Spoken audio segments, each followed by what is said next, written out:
Good morning. Final account के अंतर्गत हम अब विशेष रूप से पढ़ने जा रहे हैं special item of statement of P&L account. Actually हम लोगों ने 12th तक जो या फाइनेंशियल अकाउंट में जब भी पढ़ा है तो P&L अकाउंट की सारी मदें आप लोगों को अच्छे से जानती हैं और अच्छे से पता है, लेकिन कंपनी अकाउंट के अंतर्गत हम इस P&L अकाउंट में कुछ विशेष आइटम को भी ध्यान में रखते हुए क्वेश्चन सॉल्व करेंगे या करते हैं। तो उसका जो सबसे पहला आपको दिया हुआ है कि इनकम टैक्स के अंतर्गत कुछ मदें होती हैं, उनको किस प्रकार से आपको ट्रांजैक्ट करना है। तो उसमें सबसे पहला आता है tax deduct at source. Tax deduct at source का मीनिंग होता है कि जब कभी किसी कंपनी के द्वारा किसी शेयर होल्डर को या डिवेंचर होल्डर को डिविडेंड दिया जाता है या इंटरेस्ट दिया जाता है, तो कंपनी का ये आयकर अधिनियम के अंतर्गत उनको दायित्व दिया गया है कि जितना भी डिविडेंड या इंटरेस्ट पेमेंट कर रहे हैं उसमें उस व्यक्ति का जितना भी टैक्स बनता है वह उसका हाथों हाथ काट दिया जाए और शेयर होल्डर को या डिवेंचर होल्डर को उसका नेट अमाउंट का ही पेमेंट किया जाए। तो ऐसी स्थिति में जब कभी जितना भी टैक्स एट सोर्स काटा जाता है कंपनी के द्वारा, तो वह कंपनी के द्वारा ही उस व्यक्ति के नाम से बैंक अकाउंट में जमा करा दिया जाता है, ताकि जब कभी वह व्यक्ति इंडिविजुअल बेसिस पर अपना इनकम टैक्स रिटर्न भरता है तो ऐसी स्थिति में वह अपनी डिविडेंड या इंटरेस्ट की आय शो करता है, लेकिन उससे संबंधित टैक्स नहीं चुकाता, क्योंकि उसका टैक्स कंपनी ने ऑलरेडी काट दिया था और उसे नेट अमाउंट प्राप्त हुआ है। तो इसके संबंध में वास्तव में दो एंट्रियाँ बनती हैं कि जब कभी जो मैंने इस नोट्स में नहीं दिए, मैंने डायरेक्ट इसमें क्वेश्चन दिया है। दो एंट्रियाँ ये बनती है कि कंपनी के द्वारा जब टैक्स काटा जाता है तो एंट्री बनती है कंपनी के द्वारा ही इंटरेस्ट अकाउंट डेबिट या dividend account debit to bank और to tax deduct at source. और उसके बाद में जैसे ही उन्होंने टैक्स एट सोर्स काटा है किसी शेयर होल्डर का या डिवेंचर होल्डर का, तो उसको अगले महीने की 7 तारीख तक वह पैसे कंपनी के बैंक के अंतर्गत जमा करा देने हैं। और बैंक के अंतर्गत जब वह टैक्स एट सोर्स के पैसे जमा कराएगा तो उन भुगतानकर्ताओं का, अर्थात उन्हीं शेयर होल्डर या डिवेंचर होल्डर के नाम से उनका पेमेंट करेगा। तो सेकंड एंट्री कंपनी के द्वारा ही बन जाती है tax deduct at source account debit to bank.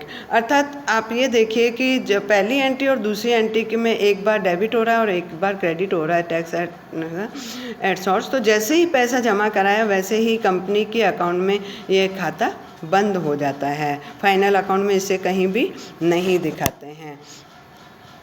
इसी प्रकार से यदि कंपनी को खुद को आय होती है, क्योंकि कंपनी भी तो कई जगह इन्वेस्टमेंट करती है, तो कंपनी को खुद को जब कभी किसी प्रकार की आय प्राप्त होती है डिविडेंड की या इंटरेस्ट की, तो वह उसके संबंध में एंट्री करेगी bank account debit tax deduct at source और advance tax account debit to interest.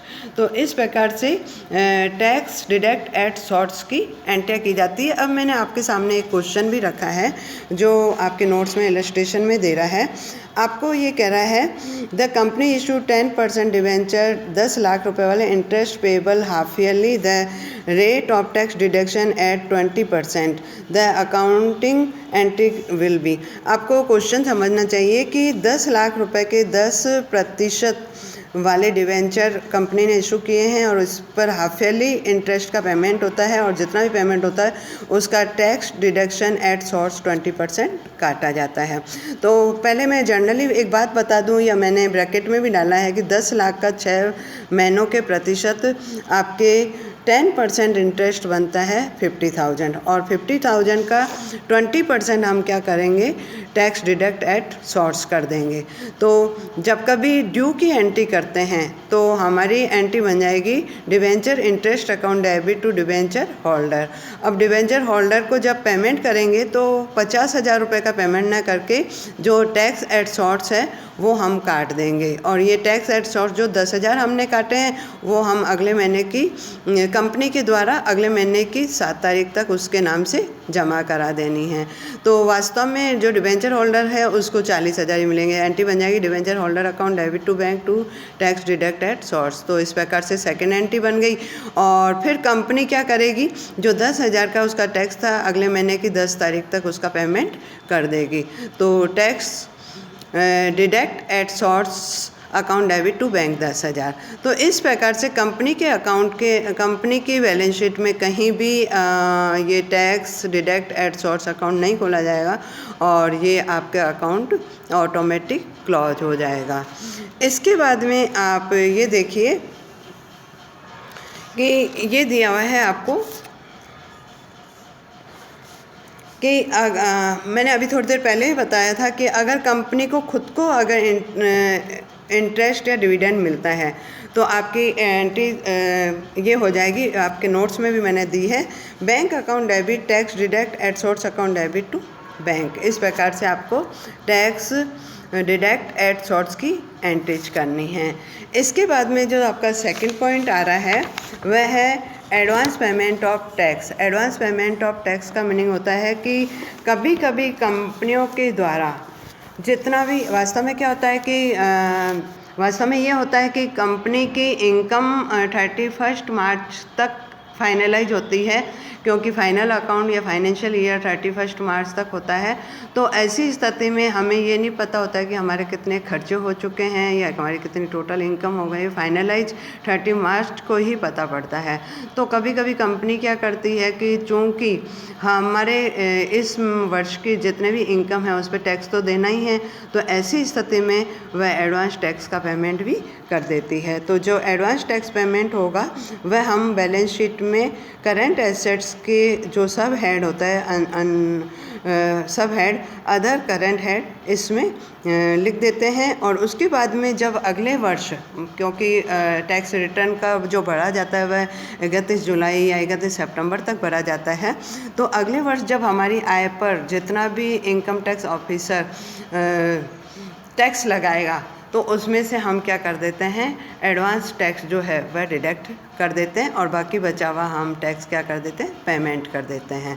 तो ये इससे कहते हैं एडवांस पेमेंट ऑफ टैक्स। फिर नेक्स्ट थर्ड पॉइंट दे रहा है provision for taxation. Provision for taxation का मीनिंग भी यही है कि यदि हमने एडवांस पेमेंट नहीं किया है, लेकिन अगर एक्रूअल सिस्टम ऑफ अकाउंटिंग के आधार पर हम अकाउंटिंग बनाते हैं या मैचिंग कंसेप्ट ऑफ अकाउंटिंग के आधार पर हम फाइनेंशियल अकाउंट बनाते हैं या डबल एंट्री सिस्टम के कन्वेंशन को फॉलो करते हैं, तो एक वर्ष के जितने भी आय है या जितने भी खर्चे हैं वह उसी वर्ष से संबंधित होने चाहिए। लेकिन अभी मैंने थोड़ी देर पहले बताया था कि जो इनकम टैक्स है वह हमारा फाइनेंशियल ख़त्म होने के बाद में ही पता पड़ता है कि एग्जैक्ट टैक्स कितना बना। तो ऐसी स्थिति में उस टैक्स से संबंधित हम प्रोविज़न बना लेते हैं और प्रोविज़न बना करके हम उसको P&L में डाल देते हैं, ताकि आने वाले वर्ष में ना 31 मार्च के बाद में जब हमारा इनकम का असेसमेंट होगा और हमारा इनकम टैक्स ऑफिसर हमें टैक्स की राशि बताएगा, तो हम अपने पास अगर प्रोविज़न तैयार है तो ऐसी स्थिति में हम अगले वर्ष उसका पेमेंट करने को तैयार रहते हैं। तो कर के लिए आयोजन का लेखांकन एक समस्या ही है कि कितनी राशि का आयोजन किया जाए। कर योग्य आय पर देय जो आयकर होता है वह आयकर अधिकारी द्वारा ही निर्धारित किया जाता है, जिसका निर्धारण अगले लेखा वर्ष में होता है। तो इसी आवश्यकता को ध्यान में रखते हुए आयोजन किया जाता है। तो इस चीज़ के संबंध में भी आपको एंट्री बनानी पड़ेगी और इसके संबंध में हम जिस वर्ष में आयोजन बना रहे हैं उस वर्ष में एक एंट्री बन जाती है statement P&L account debit to provision for taxation. और प्रोविज़न फॉर टैक्सेशन भी बैलेंस शीट के अंतर्गत हम करंट लाइबिलिटी का जो सब हेड होता है शॉर्ट टर्म प्रोविज़न, उसके अंतर्गत दिखाते हैं। नेक्स्ट हेडिंग आपको दे रहा है कॉरपोरेट टैक्स। कॉरपोरेट टैक्स माना क्या?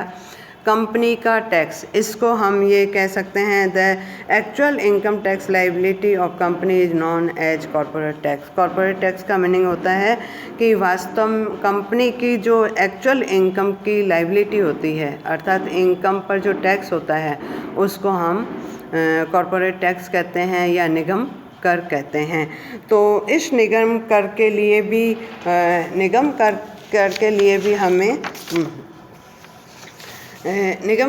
भी हमें आय हमारे 31 मार्च की या फाइनेंशियल ईयर एंड होने के पश्चात हम आय का विवरण देते हैं और अधिकारी आय का निर्धारण करता है और आय का निर्धारण करके हमें एक मांग पत्र दे देता है कि आपको 30 दिन के अंदर अंदर आपका ये टैक्स पेमेंट करना है। और यदि हमने ऑलरेडी जो फाइनेंशियल ईयर चल रहा था पिछला, जिसके आधार पे हमारी इनकम टैक्स का निर्धारण हुआ है, उसमें अगर हमने कोई एडवांस इनकम टैक्स कर रखा है या टैक्स एट सोर्स का अकाउंट बना रखा है, तो ऐसी स्थिति में जितना भी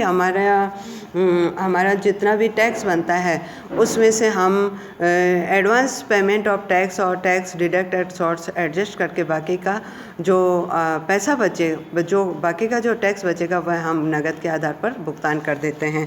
तो कहने का अर्थ है कि जितना भी कंपनी, मैं पढ़ के बता रही हूँ नोट्स जो आपके बुक के अकॉर्डिंग है, the income tax department will assess the liability of income tax company next year माना 31 मार्च तक तो हमारी आय हुई है, लेकिन जो अधिकारी है वह अगले वर्ष तक एसेस करता है। तो और उसके बाद हमको एक डिमांड नोटिस दे देता है जिसका कि पेमेंट हमको 30 दिन के अंदर अंदर करना होता है। और अगर ऐसी स्थिति में कंपनी ने एडवांस टैक्स का पेमेंट किया है या कोई प्रोविज़न बनाया है तो वह इस डिमांड पत्र में जितना भी टैक्स है उसमें एडजस्ट हो जाता है और उसके संबंध में एंट्री बन जाएगी corporate tax account debit to bank to advance payment of tax and to tax deduct at source. तो इसके संबंध में भी मैंने आप लोगों को एक क्वेश्चन बुक में से दिया है और बुक में जो क्वेश्चन दिया हुआ है वह मैं आपके सामने रख रही हूँ। ये क्वेश्चन दिया हुआ है, मैं पढ़ रही हूँ। Some of the item of balance sheet of X limited on 31 March 2017 as follow. आपको ये कह रहा है कि 31 मार्च 2017 को आपके कुछ आइटम बैलेंस शीट के दिए हुए हैं। Advance payment of tax 42,000, tax deduct at source credit balance 22,000, tax deduct at source 15,000, debit balance and provision for tax 60,000। और नीचे आपको ये दे रहा है tax deduct at source in March 2017 व डिपॉजिट इन गवर्नमेंट ट्रेजरी 7 अप्रैल को हमने जमा करा दिया है। फिर ये कह रहा है कि टैक्स एसेस 67,000। अब आप देखो क्वेश्चन में जो प्रोविज़न बनाया है वह 60,000 ही बनाया है, लेकिन हमारा जो असेसमेंट हुआ है टैक्स का वह 67,000 हुआ है, तो हमने कम बनाया है। तो अगर हमारा प्रोविज़न कम है और हमारा इनकम टैक्स ज़्यादा बन जाता है, मतलब एसेस हो जाता है, तो हमारे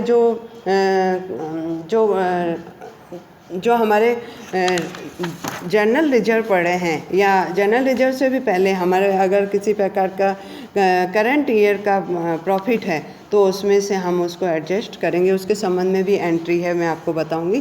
तो सबसे पहले आप ये क्वेश्चन सॉल्यूशन में आ जाइए, क्योंकि हमने जो एक आपको दे रहा है credit balance, tax deduct at 2016 में ही हमने टैक्स डिडक्ट कर दिया है 22,000 रुपये।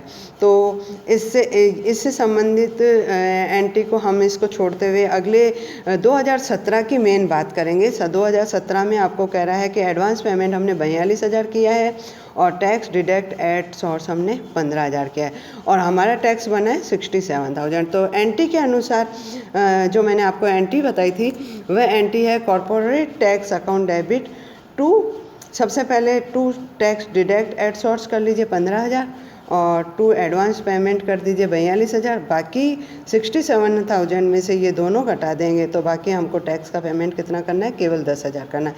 ये एंट्री बहुत अच्छे से समझिए कि पिछले साल के टैक्स एट सोर्स को छोड़ दीजिए और इस वर्ष के आपके इस बैलेंस 2017 में जो बैलेंस शीट बनी है उसमें टैक्स डिडक्ट एट सोर्स 15,000 है और एडवांस पेमेंट हमने 42,000 और हमारा जो टैक्स बना है 67। तो 67,000 में से 42,000 लेस कर दीजिए और 15,000 लेस कर दीजिए, बाकी जो बचेगा वह हम कैश पेमेंट टैक्स का करेंगे। तो हमारी एंट्री जो वास्तव में है वह 3 दिसंबर को जो एंट्री बन रही है वही करेंगे, क्योंकि आपको ये कह रहा है कि 67,000 का हमने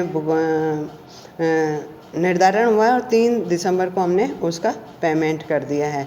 तो आपकी ये सेकेंड एंट्री है, corporate tax account debit to bank, to tax at source और टू एडवांस टैक्स। और लास्ट में है आपको कह रहा है provision for tax of corporate to corporate tax. वास्तव में प्रोविजन हमको कितना बनाना था 67 का, जबकि हमने बनाया था P&L account statement P&L account debit to provision for tax 60,000 का। तो अब हमारे 7,000 रुपये कम पड़ रहे हैं, हमने 7,000 का कम बनाया। तो जो हमारे करेंट प्रॉफिट हुए हैं तो उसमें से या हमारे पास जो रिजर्व या सरप्लस पड़े हैं उसमें से हम एंट्री के आधार पर कर रहे हैं, वह एंट्री बन जाएगी reserve and surplus account debit या P&L account debit to provision for tax केवल 7,000 रुपये के लिए। Thank you.